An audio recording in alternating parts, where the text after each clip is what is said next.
नमस्कार, मैं हूं नीलू। तो हाफिज सईद का मारा जाना तय है या भारत आना तो बिल्कुल तय है, क्योंकि जिस तरह के हालात बन रहे हैं उसमें यही कहा जा रहा है कि जो भारत का सबसे बड़ा दुश्मन है हाफिज सईद, वो तो इस बार भारत आएगा। और अगर भारत ना आया तो पीओके में घुसकर भारतीय सेना हाफिज सईद को मार गिराएगी। जी हां, पहलगाम हमले के बाद भारत पाकिस्तान के बीच तनाव बढ़ गया है, जिसके चलते भारत ने सख्त कदम उठाए हैं। पाकिस्तान जवाबी कार्रवाई से डरा हुआ है और उसे हाफिज सईद जैसे आतंकियों की सुरक्षा बढ़ा दी है। जिस तरह से पाकिस्तान के खिलाफ कार्रवाई की घोषणा करके भारत चुप है, यह बात पाकिस्तानी फौज की नींदें उड़ा रही है।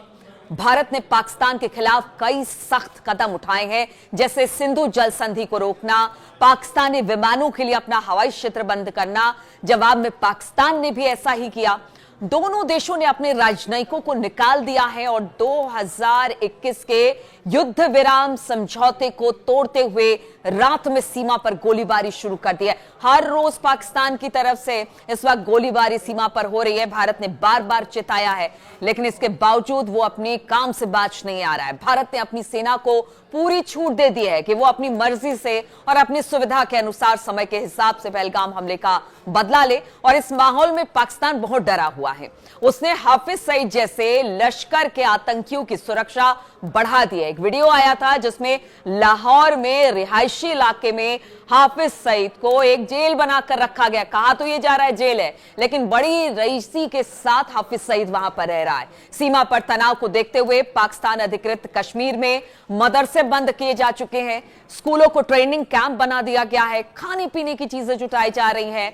नीलम घाटी, जो बड़ी खूबसूरत घाटी कही जाती है पाकिस्तान की, जो एक टूरिस्ट स्पॉट है, वहां पर बताया जा रहा है कि नीलम घाटी खाली हो चुकी है, होटल बंद हो गए हैं। जंग की आहट से सबकी सांसें फूल रही हैं। हाफिज सईद लश्कर ए तैयबा का संस्थापक और जमात उद दावा का चीफ है और सबसे बड़ा भारत का दुश्मन, क्योंकि 26 से 11 हमले की बात की जाए तो उसमें वो मास्टरमाइंड था।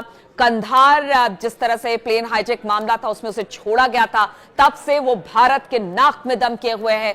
भारत बार बार चाहता है कि हाफिज जैसे गुनाहगारों को भारत लाकर सजा मिले, लेकिन ऐसा नहीं हो पा रहा है, क्योंकि उनके आका जो है आईएसआई खास तौर पर परिचय दे रहे हैं हाफिज सईद को। वो इस वक्त पाकिस्तान में, सब जानते, तमाम सबूत सौंपे गए, लेकिन पाकिस्तान है कि वो फिर भी अपनी हरकतों से बाज नहीं आ रहा है। वो किसी तरह की कार्रवाई हाफिज सईद को नहीं लेकर कर रहा है। उसकी सुरक्षा के लिए पाकिस्तानी खुफिया एजेंसी आईएसआई और सेना ने मिलकर स्पेशल सर्विसेज ग्रुप यानी एसएसजी के कमांडो तैनात कर दिए हैं। सजा तो दूर की बात है, आप देखिए वहां पर कमांडो तैनात कर दिए गए हैं उसकी घर की सुरक्षा के लिए, और उसके घर को अस्थायी उपजेल घोषित कर दिया गया है। उसके घर के 1 किलोमीटर के दायरे में सीसीटीवी कैमरे लगा दिए गए हैं, ताकि कोई परिंदा भी वहां पर पहुंचे तो इस बात की जो भनक है वो पाकिस्तानी जनरल को तुरंत लग जाए। पीओके में हालात और भी खराब है। सीमा पर तनाव को देखते हुए 1000 से ज्यादा मदरसे बंद कर दिए गए हैं।